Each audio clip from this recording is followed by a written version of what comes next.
ყოფინებდნენ თაცამი სასტიკად დაიჭირებოდა. მაგრამ საქმეც ეს არის თავისუფალი ქვეყანა. ამერიკის ელჩი როცა დაიბარა და მოუყვა მას რომ რაღაც კუვეიტი ლახავს ჩვენ ინტერესებს სადამ ხუსეინის მთელი პოზიციები ქონდა რომ ეს ჩვენი მიწა აქ მიტაცებული და რაღაცები რაც არ მოწონდა. კუვეიტის ჩამოუყალიბა ეს ქონდა მაშინ გარკვეული არჩევანი რა ეპასუხა რა შეიძლება ეპასუხა და ფორმალურად სწორი იქნებოდა რომ ეპასუხა რომ თქვათ ეს თქვენი და კუვეიტის თანამეზობლობის საკითხია და ჩვენ ამასთან არაფერი ხელი არ აგვაქვს ასევე შეიძლება ითქვა რომ პრეზიდენტი ასევე უტრირებ რადიკალური ფორმით გეტყვი რომ პრეზიდენტი გაგიჟდება მოსთუიდან ძალიან განისხვება და მისი რეაქცია შეიძლება იყოს უმწვავესი ახლა რა არის ელჩი ისევე როგორც ჟურნალისტების პროფესიონალიზებას საუბრობთ არა ელჩი თან პროფესიონალია დიპლომატია და კარიერას თავის კარიერას ემსახურება მათ შორის ისევე როგორც პირველ რიგში ქვეყნის ინტერესების დაცვა მაგრამ მეორე მხრივ არის მოქალაქეთა პატრიოტი ხო უნდა იყოს ყოველ შემთხვევაში ახლა რომელი გადაწონის კარიერული მოსაზრებები რო იტყვენ ასე ჩემი სახლი გვერდზეა რუსულის რო გადმოთარგმნოთ თუ პატრიოტიზმი მისი და ინტერესების ხმალაღებული დაცვის ესე იგი მოთხოვნილება რა ამერიკის ელჩმა რომელიც მაშინ იყო ქალბატონი უპასუხა ირჩია ეს რომ ეს ჩვენი საქმე არ არის პრინციპში ეს თქვენი საქმეა აი ეს არ ნიშნავდა იმას რადაც მიიღო ეს წინადადება როგორც იქნა აღქმული და გააზრებული სადამ ხუსეინის მიერ და ამას მთელი წინაპირობები ქონდა რატომ უნდა გაეზრებინა სადამ ხუსეინს ეს ამერიკელებს ხშირად ეშალებათ როგორ უნდა ელაპარაკონ ავტორიტეტულ ლიდერებს თუნდაც ობამას ეხანდელი ვიზიტი და მის შეხვედრები მოსკოვში ჩემთვის ამის კაფეო მაგალითია და რამდენად ისინი მხოლოდ ძალას აღიარებენ მე ვიზახი ავტორიტეტული ლიდერები და არა თქვათ ისეთ პოზიციებს ასე თქვათ კულტურულ საუბარს პარალელს როგორ ხო და მან უპასუხა რომ რახან ესეთი პასუხი მიიღო მან ჩათვალა არაფერი არ მოხდება ისევე როგორც ჩემი თავგასულობის არაერთი შემთხვევის დროს არაფერი რეაქცია მან მაგალითად უმწავესი რეაქცია მე გიშევდა ანუ ჩვენც იგივე სიტუაცია გქონდა ჩვენ რა თქმა უნდა გქონდა ეგეთი ტიპის სიტუაციები მაგალითად როცა მე ვთქვი რომ ვაჭრობა იყო გაგახსენებთ რომ თვითონ სააკაშვილი რას ითხოვდა ძალიან დიდი ხნის განმავლობაში არჩევნების მერე ის ითხოვდა იმ 25 ადგილს გაყალბებაში გამოიხატა იმაში გაგახსენებთ რომ იმ არჩევნების შედეგად ოპოზიციამ გაიმარჯვა უმეტესობა მიიღო პარლამენტში მართალია ეს არის კონსტიტუციური ინტერესები ექვს სუბიექტიანი ეს იყო პლურალისტური პარლამენტი შეიქმნა და ძალიან პრინციპში ეს იყო ძალიან ნაკლებად გაყალბებული არჩევნები მოდი ესე თქვა სხვა არჩევნებთან შედარებით რომელიც შეფასებანაზის ეპოქაში ჩატარდა რატო იმიტომ რომ სწორედ ბეიკერის ხელშეკრულება არსებობდა და ძალიან დიდი ჩართულობა იყო დასავლეთის ორგანიზაციების არა და მიუხედავად იმისა რომ აი ამ ჩართულობას მნიშვნელოვნად აკონტროლებდა ეს ახალგაზრდა რეფორმატორები მაინც გაყალბების ხარისხი იყო შედარებით დაბალი და ის გამოიხატა პრინციპში 25 ადგილში ნაციონალური მოძრაობის მიმართ და მაშინ მოითხოვდა ნაციონალური მოძრაობის ხელმძღვანელობა რომ ეს 25 ადგილი სამართლიანობა აღდგენილიყო და მიიღოთ 25 ადგილი აქ ალაპარაკი არ იყო იმაზე რომ პრეზიდენტი წავიდეს ეს არც იქნებოდა სწორი ლოზუნგი მაშინ და ვერ მიიღებდა ასევე უცხოეთის ხარდაჭერას როგორც დღეს ოპოზიცია ვერდებულობს არასწორი პოზიციის დაკავების გამო, ჩემი აზრით, არასწორი მოთხოვნების აღანების გამო, იმიტომ რომ საპარლამენტო არჩევნები გაყავდა და არა საპრეზიდენტო არჩევნები. უკრაინაში გაყავდა საპრეზიდენტო არჩევნები. ამიტომ უცხოეთი ხას უჭერდა ოპოზიციას, იმიტომ რომ ეს სხვა რამეა. გაყავდა ერთი ადამიანი, აქ გაყავდა აქ ოპოზიციამ გაიმარჯვა.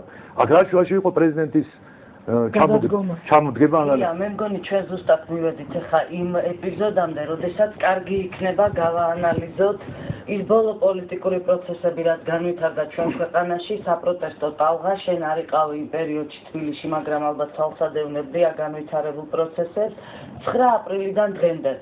და მე მინდა განსაკუთრებულად გავაანალიზოთ ჩვენ ოპოზიციური პოლიტიკური სპექტრის გზა, ხაზი, ის შედეგები, რაც მიაღწია ოპოზიციამ, რა თქმა უნდა, ხალხთან და საზოგადოებასთან ერთად და მოდით დღეს ვილაპარაკოთ იმაზეც, რაც ვერ მივახდინეთ, რა შეცდომები იყო და რა შეიძლებოდა უკეთესად გაგვეკეთებინა, ანუ რა უნდა შეიცვალოს იმისათვის, რომ უკეთესი რეზულტატი მივიღოთ.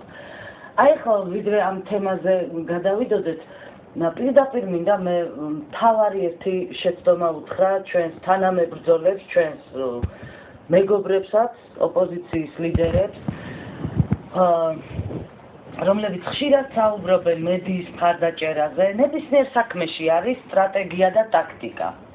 გასაგებია სტრატეგიული მიზანი, რაც არის, და სხვათა შორის ძალიან მაღალი წერტილი იყო ამ სტრატეგიული მიზნის არჩეული, ესეც უნდა ვთქვათ, და ტაქტიკური ნაბიჯების შემდეგ. აი ეს მინდა რომ გავაანალიზოთ, მაგრამ მანამდე მინდა მივმართოთ ჩვენს ლიდერებს და უთხრა, როდესაც თქვენ საუბრობთ მედიის თავისუფლებაზე, მხარდაჭერაზე, ჟურნალისტების, მე ძალიან დიდი გულისტკივილით მინდა გითხრათ დღეს თქვენ სწორედ ამ საკნიდან, რომელიც არის თავისუფლების ოაზისი ამ ქვეყანაში, რომ თქვენ არასდროს არ დაგიჭერიათ მხარი დამოუკიდებელი ქართველი ჟურნალისტებისათვის, როდესაც განსაკუთრებულად მნიშვნელოვანი და სასიცოცხლო იყო ეს დახმარება ჩვენთვის და სხვა ჟურნალისტებისთვის.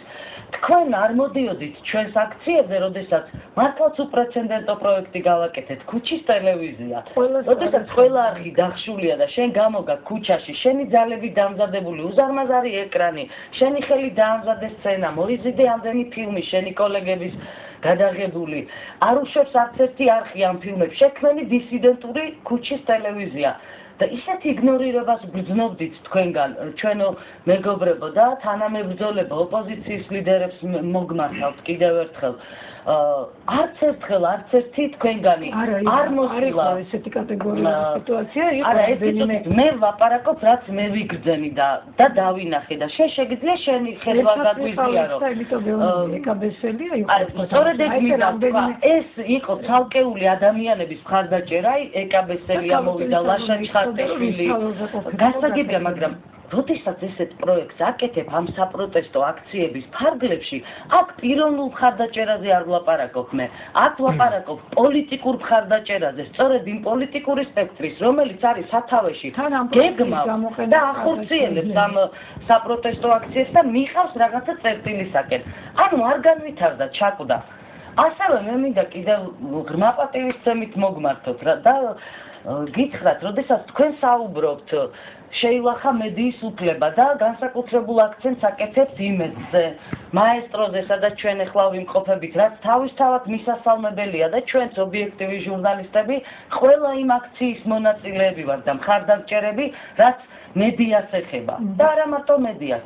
თქვენ არც ერთ ოპოზიციურ ლიდერს არ გიხსენებიათ მედიაზე საუბრისას ობიექტივისთვის წარქმეული ტელეარხი. რატომ ხდება ასე? რატომ არის სასურველი თემები და არასასურველი თემები? რატომ ხდება ისე, რომ როდესაც საუბარი იყო საზოგადოებრივი მაუწყებლის ბორდის დაკომპლექტებაზე, მაშინ თქვენ პირდაპირ გეტყვით და უშვით შეცდომა. როდესაც მოინდომეთ თქვენთვის სასურველი კანდიდატურების დაგეკომპლექტებინათ ტელევიზიის სამეთვალყურეო საბჭო და მიდიოდა საუბარი იმაზე, რომელ პარტიის ლიდერს რომელი ჟურნალისტი მოწონდა, ვინ იყო სასურველი და ვინ იყო არასასურველი და ასე შეარჩიეთ კანდიდატურები მაშინ. თქვენ არ მოგისმენიათ ქართველი ჟურნალისტებისთვის, პროფესიონალებისთვის, ვინც იცის ტელევიზია, სწორედ ეს ადამიანები უნდა შესულიყვნენ ბორჩი. სწორედ ამ ჟურნალისტებისთვის, ტელეჟურნალისტებისთვის უნდა დაგვეჭირა მხარი და თქვენ ნახეთ, რა იყო ამისი შედეგი. თქვენს მიერ დაშვებული შეცდომის. შედეგი იყო ის, რომ თქვენს მიერ მხარდაჭერილმა კანდიდატურებმა ტელევიზიაში ვერ შექმნეს ამინდი. იმიტომ რომ მარტო სპეციალისტი არ ჭირდება ტელევიზია და მარტო თქვენთვის სასურველობა. არის რომ თქვენ მოგწონთ თუ არ მოგწონთ, ეს არ წყვეტს პრობლემას. ტელევიზიაში დღეს, როდესაც ბრძოლა მიდის რეჟიმის წინააღმდეგ, უნდა მხარი დაგეჭირათ იმ ადამიანებისთვის, ძალიან ბევრი კოლეგაა ჩემს გარშემო ესეთი, ნამდვილად არ გულისხმობ ჩემ თავს, რომელიც პროფესიონალიც არის და აქვს სამოქალაქო პოზიცია და აქვს უნარი დაიცვას ეს პოზიცია.